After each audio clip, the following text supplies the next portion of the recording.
nouveau bilan lecture et c'est parti.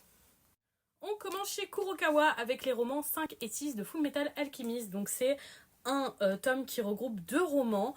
Donc je vais vous parler de chacun d'eux. Le premier était vraiment mauvais à mon sens, désolé.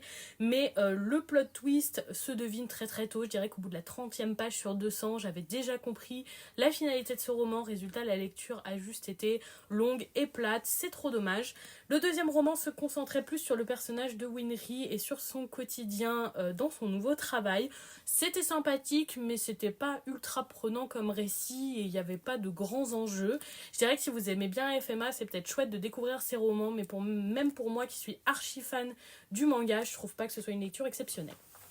On passe chez Vega Dupuis avec le 12e tome de Manchuria Opium Squad. J'aime toujours autant ce récit autour de l'opium. On commence un nouvel arc dans une nouvelle ville et pour le moment l'introduction est très sympathique. Je suis assez curieuse de voir les événements, surtout au vu des révélations de la fin de ce tome et de la taupe qui se cache dans notre équipe.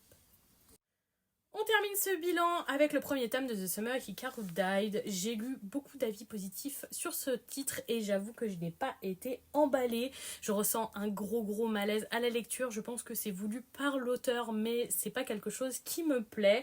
Et je vous avoue que ma curiosité n'est pas piquée. Je n'ai pas envie de continuer cette lecture. Et voilà pour ces titres. Dites-moi si vous les avez lus.